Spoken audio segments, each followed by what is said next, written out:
Hello, everyone. Welcome. My name is Asim Chabra. I'm the festival director of the New York Indian Film Festival. This is our 21st year. Today, we're going to have a very interesting conversation, a very important documentary, which is one of our centerpiece films this year, called Women of My Billions. We'll learn more about the film as we talk to the three guests. But it's a very, very powerful story about violence that women in India face in different aspects, at home, outside. It's disturbing, but it's very important for everyone to watch, and it's a very uplifting, empowering story also, especially for women. So I'm going to invite my three guests. First of all, I'm going to invite Srishti Bakshi, who's the main protagonist, and it's not a feature film, but she's the star of the show, basically. So Srishti, welcome. Thank you, Asim. And Srishti is joining us from Scotland.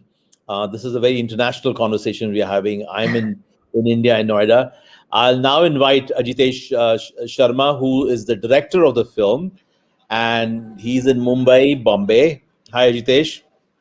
Hi, Asim. And next, and the last guest is Apurva Bakshi, who is the lead producer in the film, and Apurva is in California, in the Bay Area.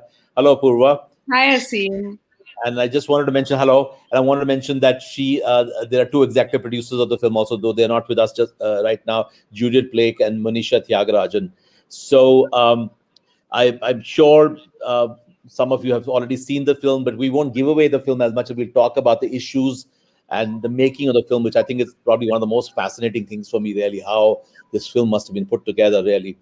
So first of all, congratulations. I first saw the film, as you guys know, it was work in progress back in 2019 at the Film Bazaar in Goa, NFTC Film Bazaar, and I'm so looking forward to programming it at New York Indian Film Festival, and I'm glad you guys shared the film with us. I'm going to start with Srishti. So you talk about in the film that there were some incidents that triggered you to do this long journey from Kanyakumari all the way up to Kashmir, and you quit your job. Can you just elaborate on that again, so people get a context of what led you to, sort of go through this whole journey as such? So, Asim, I was basically an armchair activist for a very, very long time in my life, where I would take to the keyboard and fire away my anger or my frustration whenever I heard anything about centering around violence against women. But there came a point in my life where I was living in Hong Kong, and I came across the Highway 91 case, where a mother and a daughter were gang raped in front of the father. It moved me to a degree where I felt that I had to do something. I had to channelize this anger into being more productive and helping out women who are facing this violence every day. My intention was then to be on the ground, and the least I could do was talk to these women and understand this violence. Who perpetuates it? Why does it happen? What can be done about it? So, people say that when you're very angry, you should go on a walk to calm yourself down. So I basically went on a very, very long walk. No, I think it's really fascinating how you decided to, express your anger as such and put it in a positive way. And I think what's also impressive is it's obvious that you've had a corporate background, because the conversations you have, especially in these large auditoriums with women across India, from south all the way to different states, there is a sort of a corporate way of putting things down, and it I think the message becomes clearer to people, I guess, to your audience. You want to address that? How did you prepare? How you would speak to women on the way? Yes, I think I was in preparation my entire life. Now that I look back on this journey, you're right that yes, I have a background in corporate world, and having these conversations with large gatherings to be able to bring out the key, the intention of why I was I was talking to them. A lot of people asked me this question, that were women opening up to you? Because practically we only had 2 to 3 hours with them. So we actually designed these conversations with a very, very effective communicator and my very good friend called Deepak Ramola. He was with me through Project Fuel. We designed these conversations in such a way where we were able to trigger that sentiment in the women to be able to express themselves. Some spoke on the mic and some actually spoke off the mic and came to us with their stories. But I saw a lot of women opening up after the workshops were done to share what they are facing or they have faced in the past. I'll come to the journey that you went on and the conversations you had with the women. I'm curious about how Ajitesh comes into the picture. Did you guys recruit him as a director? Apurva, you want to talk about that? Ajitesh, I just wanted some ideas from you. But as a director, how did you look at this project? One of you can start. I'll lead into how he came on board. Aseem, this was also the same time when Shishi decided to embark on this large magnum opus journey. I was putting together Delhi Crime in Delhi at that time. Was shooting with Richie and the cast and crew. Ajitesh was our assistant director on Delhi Crime. So it all really brewed, and Manisha was my associate producer. So we were sitting, and Manisha and I were already working on the fact that we wanted to send a crew with Shrishti. We didn't know what will come out of it, but at that time, the first thought was that this is something that we do well, and she's embarking on this journey, so we want to send a crew from day one. So a team of cinematographers came on board, and they went to shoot everything. Including coverage. There were more than 300 large, interviews that were taken off the ground.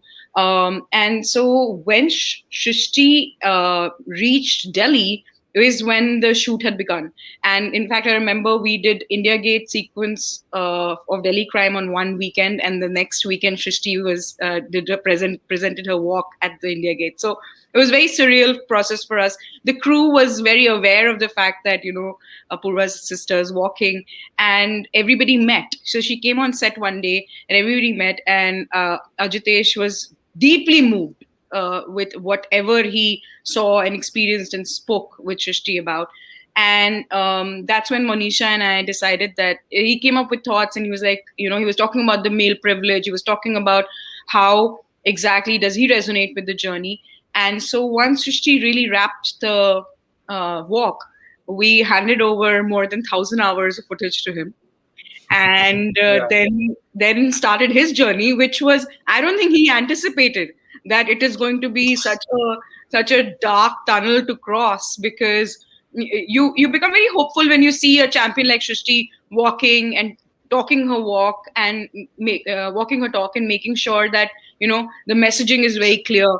But the stories that he unearthed were just very, very dark, and to be able to bring out the survivor stories out of those 300 interviews, and to be able to decide what needs to be constructed on the edit table is something that he can shed light. But that's how he came on board. It's all I give a lot of credit to Richie for bringing all of us together as well, and he's been a big part of the journey on Boom through and through. So kudos to the fact that his perspective has been so balanced, the fact that the film's perspective also continued to stay balanced. But yeah, director Sahab. So, and Ajitesh, if you can also address the fact, I thought one of the finest things about the film is in constructing the film is your editor. So talk about working with the editor also. Yeah. Yeah, so I would like to add to what Apurva said. So basically, Apurva and I used to talk a lot after our Delhi Crime shoot every day. We used to talk about the projects that I want to do as a director and the stories that I've written. And one day we just happened to talk about, I just mentioned that why don't we make a documentary on Shrishti's work? And then she said, yeah, we have footage, but we don't have a director on board. And then I started looking for directors with Apurva and Manisha. And in that conversation, I just happened so that Srishti sent some 1,000 hours of footage, and I started watching. So it took me some 3 months to just watch. I used to wake up, watch footage, have coffee, watch footage, sleep. wake up, do the same. It took me 3 months, and then of course Apurva is so good at forming, like getting everyone together. So that's how I was introduced to Karsh, our editor, and he's fabulous. He's incredible. He was also working with Crossbow before we got into film. So he was aware about the footage.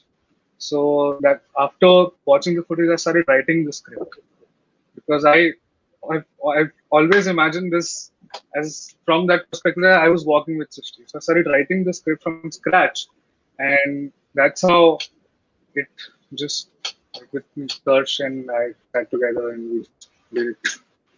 So I think it's fascinating that when Srishti started to walk, although there were some cinematographers with you, but at that time the idea was not to make it into a film. You didn't know whether, I guess you were capturing the walking process. Intention. Yes, our intention was to be able to document everything so that for research purposes also, because we didn't want to, it was 230 days, long journey. Every day you're encountering so many stories, so many moments that you don't want to forget. And I think that's what the team's intention was. And I think Apurva did have a documentary sort of an idea in the beginning itself, but we were not with an intention of the documentary. We didn't work with that initially. Yeah. Also, it seemed a lot of brands at that time. A couple of brands had come on board with the very right intention. So we had to create some film support stuff. So we had to put together a team. But Sabit Tisikar, who actually just jumped onto the bandwagon without questioning, he was like, "I'm doing this. I'm going to go with Srishti through and through."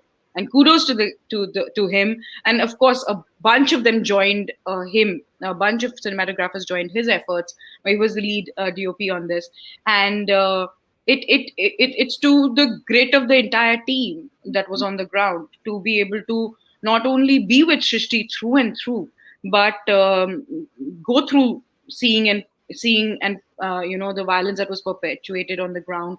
Or the perpetrators who were coming and speaking up, or just the women and the workshops that you've seen. So a lot of I would also give a shout out to the artists who came on board, Ghana and Purnima, who painted these 30 walls, which still stand strong today as a testament of the brave women that were captured. So it was a journey. Yeah. So Sushi, you talked to three women throughout the film, right? Three main characters. Yes. But you also talked to women across, and I was wondering if the narrative and the story sort of change state by state. People sometimes say like, Kerala is a very highly educated state. And I mean, I'm just making these blanket statements and how women are respected in Kerala as compared to some other states I don't want to mention right now. But Right. Did you sense that across India, the stories were similar, or it changes from region to region? So, in my discovery on the ground is that the language of violence, no matter where you are, is the same. It doesn't change state by state. It actually doesn't even change country by country. What happens within the four walls of a domestic violence case is the same. If I'm living in the UK and I hear about cases here, there is no less violence here. Let me just put it out there. I say this as confidences because especially a lot of us, put a lot of stress on education, that education will change things. They will change things. Education will change things to a certain degree, where the incidence of violence, tolerating violence, will probably change, because women gain the confidence to probably take matters in their own hands if they're educated and financially independent. But despite me saying that, I can tell you with a lot of confidence that educated households, wealthy households, violence still exists in these households. Women might live in mansions, but they are still very, very poor because they don't have access to those finances that you think they do. So the violence is existing and will exist because of the mindset, and that is where our movie or documentaries focused on, that we have to change the mindset of our society on how they observe women as a gender in total. Are we equal? Are we ever going to be equal? And the men that you met along the way also, I mean, that you show some men making, comments about women wearing short dresses and all those kind of things. Yeah. Did you hear that same sort of a narrative again across India? I'm just curious because you travel. Absolutely. Yeah. It's just everywhere. There in the film, there is a point in time when there is a rickshaw puller. We are talking to him. He wanted to understand what I'm doing. He was walking alongside, and then Sabit went and spoke to him, and he said, "कि हाँ ये लड़की लोग छोटा छोटा कपड़ा पहनता है, तो obviously they are going to get the end of the stick because it's their fault. Why do they wear such?" Now the thing is that at the same time, when we were walking in Tamil Nadu, there was a little boy in a classroom of 2,000 students who had the courage to stand up and said that, "Ma'am, those girls who wear torn jeans, and they should get punished for wearing that." So Yeah, you show that the little chubby kid, right? yeah. And the thing is that I don't blame him. He's growing up with this sentiment in his house, in his own house. When his sister is always, not, she's told not to be wearing certain kind of outfits. So that rickshaw puller's sentiment and his sentiment matches because this is a society that they're growing up in. This is what they have learned.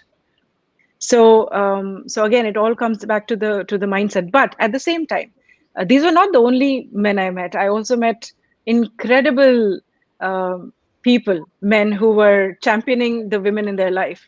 And like a boy who walked with me 10 kilometers because he was waiting for a chance to speak to me. There were a lot of people that day who were walking alongside. And then he came to me and he said, "Madam, मेरी दो बहनें हैं, इनमें आप confidence भर दो." So innocent and just, and I said, "Cute, why do you say that?" He said, "Because इनकी शादी कर देंगे मेरे पापा, and I want them to actually work."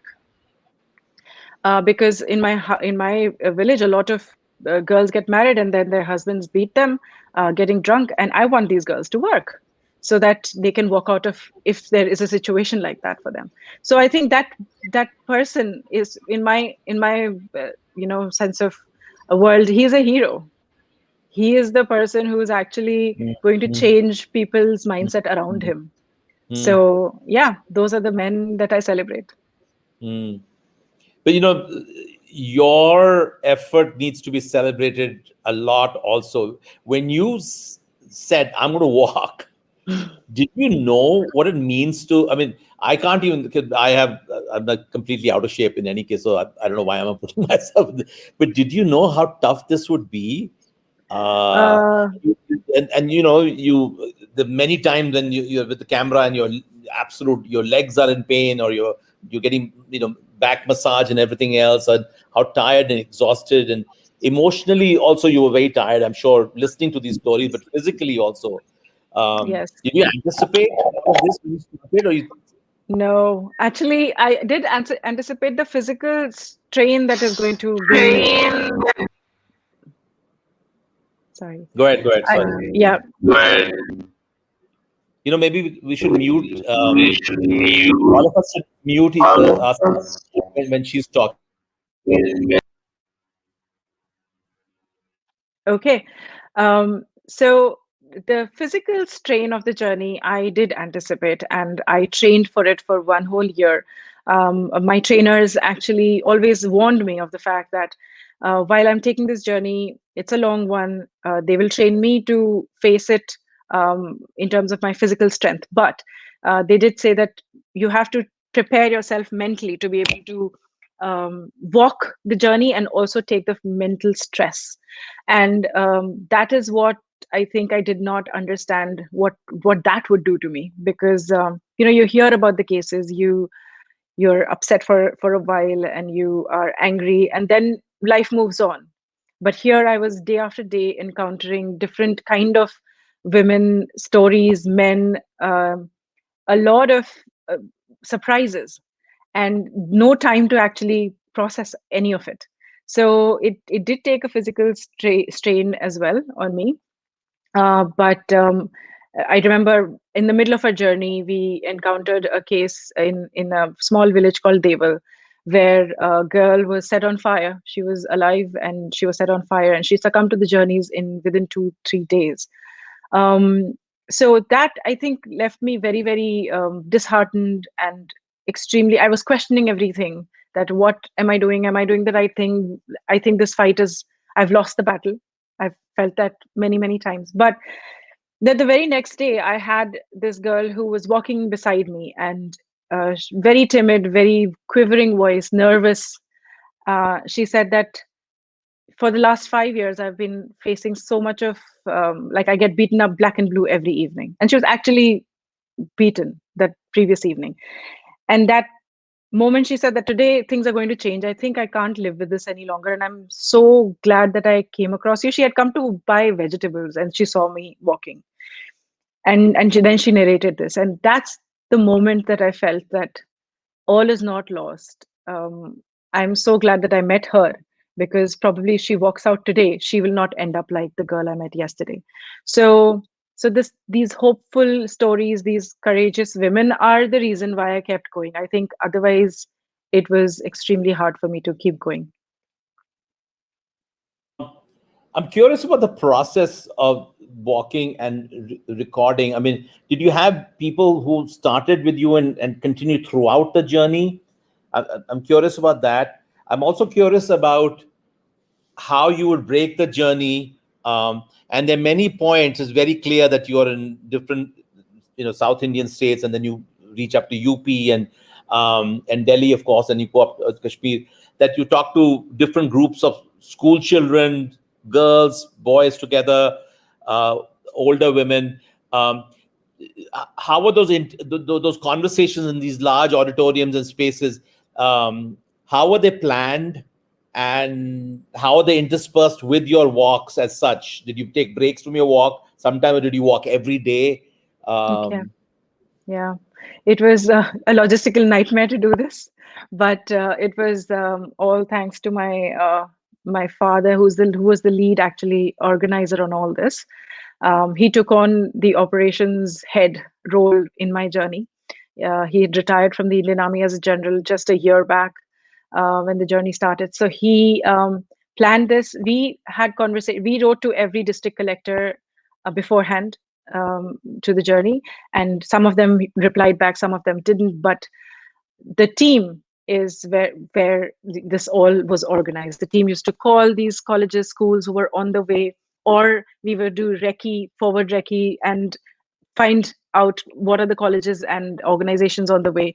A lot of it was organized by the district collectors that we met. And these conversations were facilitated with through a lot of different organizations who were working with us. So that is how the workshops were organized. How I used to walk is I used to walk around 35 to 40 kilometers every day. It was from point A to point B on the highway, and which is the road which connects Kanyakumari up until Srinagar. And then we would end the journey. We would mark the road where we have ended it. I would sit in a car, go to a nearby village or wherever the workshop is organized, conduct the workshops, and then be back at the base. The next morning, we would start the journey from the same place where we left it off yesterday. So we didn't miss a single step from connecting Kanyakumari to Kashmir. In terms of the production side of the whole thing, I would like to invite Apurva to talk about the continuity and how she organized the entire film crew to take on the responsibility of capturing it all. Yeah. I did want to say one thing, that you mentioned your father organized the whole thing, and I can you need a military kind of a mind really to be disorganized. We also see your husband appear towards the end a few times, and that was remarkable. It's pretty clear by the last name, Apurva is your sister. Apurva, how did you react when your sister? Are you younger? Yes. Yeah. How did you react when you heard she's going to do this? And then this logistics of organizing, because this is not like organizing Delhi crime. You were shooting Delhi crime in, I don't know anything about filmmaking, but I know film production can be really tough. But this is producing a film throughout. You need line production from, one point of India to the other point of India. True. How'd you do it? True. It was I seem, of course, it's in our blood. Just staying very organized and thinking in a very disciplined way because of our dad. When Shrishti called me from Hong Kong, this was very early. When she took the decision that day, the day that she took the decision, she actually called me and she was unconsolable. And in a way, I knew that she would have to find a solution to be able to get over this. And Haresh and I were constantly speaking to her every day as to let the anger go. And this time it was not about writing a piece, it was not about unleashing her thoughts on social media, but wanted to do so much more. So when she decided that she wanted to go on this long walk, I've learned, so like, since she was born, I've learned better to say let's do it instead of saying let's think about it. So I just said let's do it, and she kickstarted the prep for it. It took her a year to physically prep for it. And I can tell you, the 35 kilometers, if you walk it, I wanted to be wheeled out. Literally, I said, people come and pick me up, because I walked with her 3 or 4 times through the journey.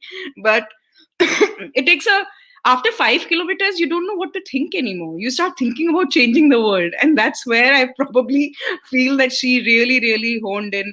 There was a new avatar and an aura around her, and that too, of the pursuit to be able to chase stories. But logistically, as far as the line production of this was concerned, I had to really find passionate people, team members, and that's the only way we work. Even Delhi Crime was put together the same way. I sent out scripts to my crew and tribe, and they jumped ship from other productions, from things that were paying them much more, to be able to do a project of that scale. And the same went with Shrishti's walk. We reached out to multiple crew members and told them that this is what it is, right? Like, just jump on, and then that's how Sabit Tesikar and the organizing team that came together, which is line producers Vinayak and Nitikesh, who actually walked with Shrishti through the 280 days. So they gave up everything. They were part of an event management company. They gave up that. They said, we will fully line producers for you, and not only line produce the film, but also manage the logistics of the journey with Shrishti and my dad. So it became like a family. The director's assistant, Aprajita Sahai, she quit her home and she went on the journey. So it was everybody was coming together. Karsh, the editor, who's done such a fantastic job with Ajitesh, he also was a part of this. It was straight out of film school. Everybody is so young in this film, in this whole journey. Their average age is 23. I'm the oldest one in this team. So it was amazing how everybody came together. But yes, 230 days, I had to let it go. After some point in time, in documentaries especially, the producers cannot literally nitpick on how a day is going. There were some days that we had to roll the camera through the day. There were some days that we couldn't shoot because of just the fact that the women were not comfortable sharing their stories on camera then. And then after the footage was sought after, Ajitesh decided on these 3 women that had to go into a deep dive interview. And then we went and reshot it with Manas, who's our second DOP, who did also a beautiful job of setting it up and lighting it the way the film would have weaved the best way possible. So there are 2 parallel tracks that keep going that you see. Ajitesh, you want to tell us about really the challenges of making a film? I've interviewed Asif Kapadia a few times, and this is how he made Senna. In fact, he made Senna after Senna had already passed away, and he got thousands of hours of footage, and he and the editor basically just sat and watched footage. And so, exactly as you said, you ended up then writing a script. But tell us about the process. I mean, you hadn't done something like this before, had you? And when you're watching, you're taking notes down. Go I ahead. was watching footage. I met this footage. It was Your basically sound. Uh,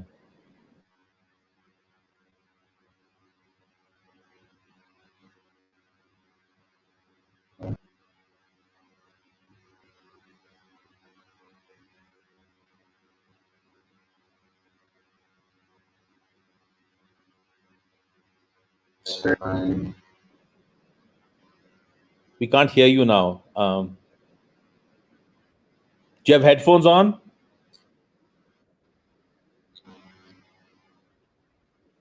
Maybe take those off. Maybe that might help. Oh, this is, yeah, there's some sound issues there.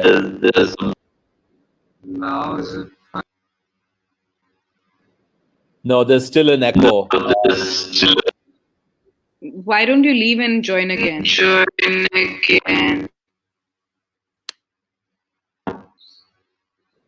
You want to refresh and come back? Yeah.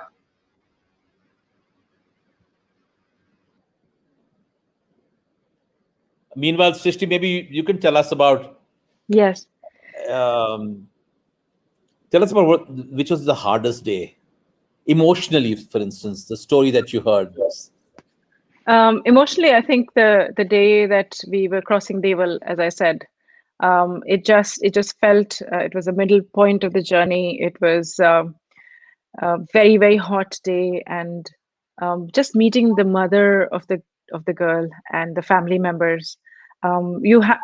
Doing such conversations. It's not just, we have to be aware that it's not just you talking to person who's surviving that kind of story, but then there was Sabit with me, and there was and my production manager, who was Vinayak, with me, and they were choking up.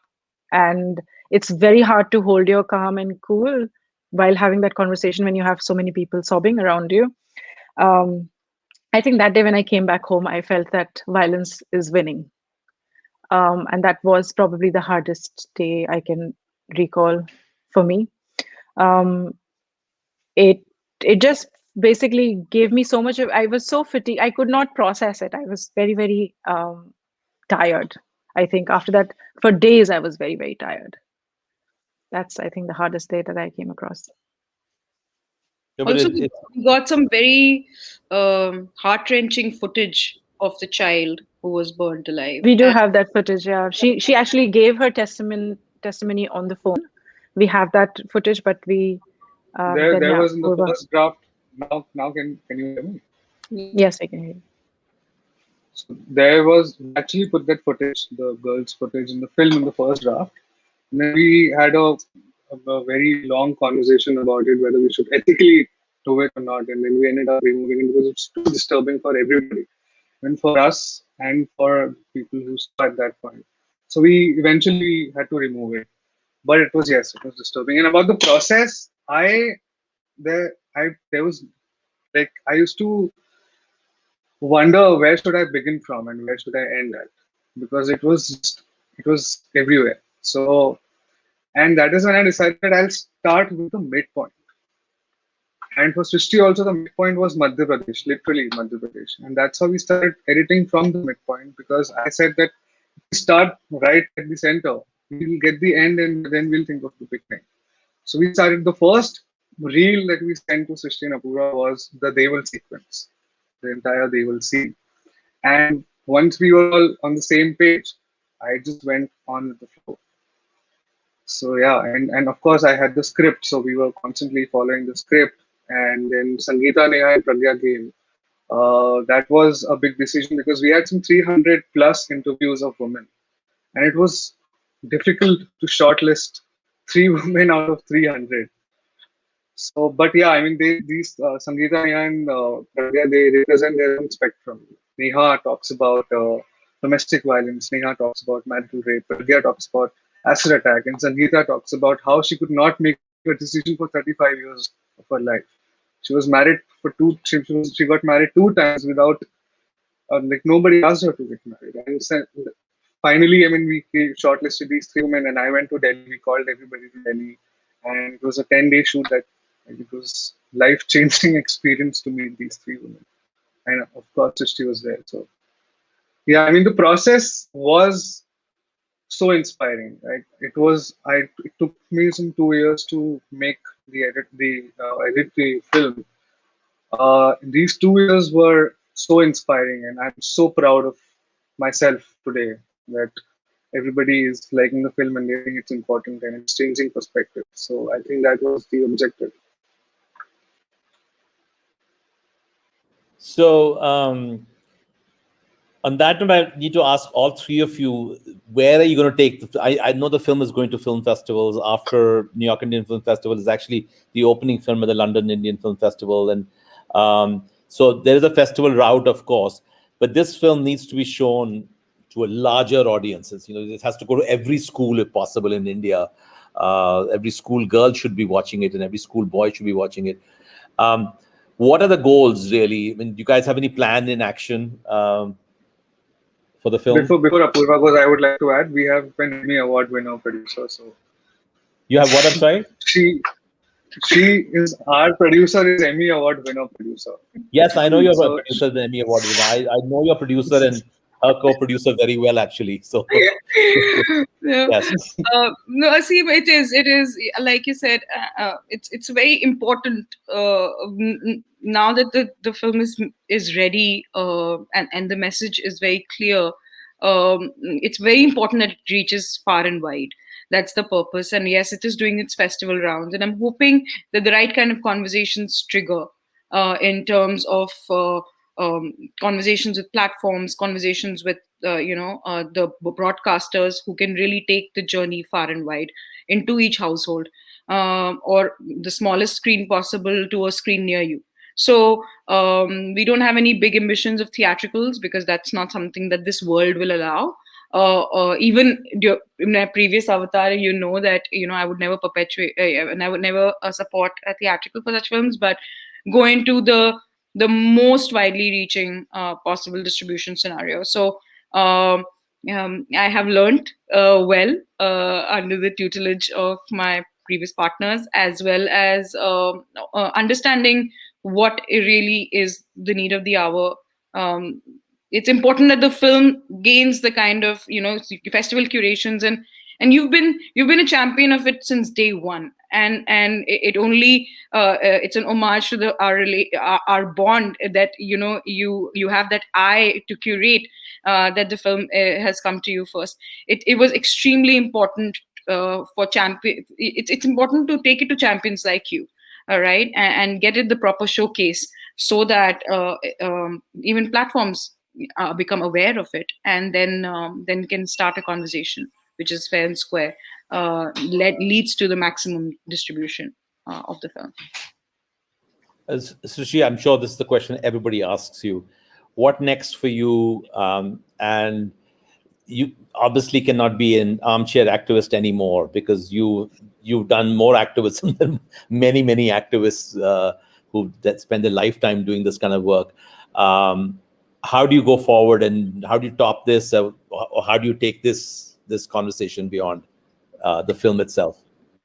So our main learning from the journey is that violence is at the hands of a minority, and it is the silence of the majority which perpetuates it. So we are in the business of breaking that silence, and we continue to do that with different efforts which are in different directions. Right now, Womb is our mouthpiece, where we are talking to the world to how they could break their silence.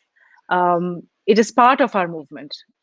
Womb is something that is coming to places near people, like Apurva said. It's far and wide reach, but our conversations continue even post the journey. We did a Bihar tour with Asmita Foundation, where we did workshops again with the girls. Due to pandemic, we've had to pause our workshops, our conversations, but they continue to happen online in whatever capacity we can at the moment. We are also looking to collaborate with different organizations. So Pragya, she's a survivor of acid attack, but she's also a super inspiring person who runs an organization called Ati Jeevan Foundation.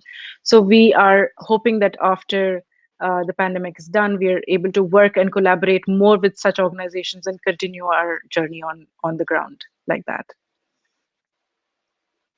Great. I really want to thank all three of you, and in fact the entire team. I mean, it's as I said again and again, it's a very important film. It's a very moving film. It's also a very well-made documentary. I think that hats off to Ajitesh and the editor, all the the other team that put together the post. It's the message comes across so well, but the way you constructed the story after it had been done. So congratulations to all three of you, and thank you for sharing the film with the New York Indian Film Festival. And I really wish you all good luck, beyond this, and especially the film. I wish really good luck. So thank you. Thank you. Thank you. Thanks. Thank you, Asim. Thank you.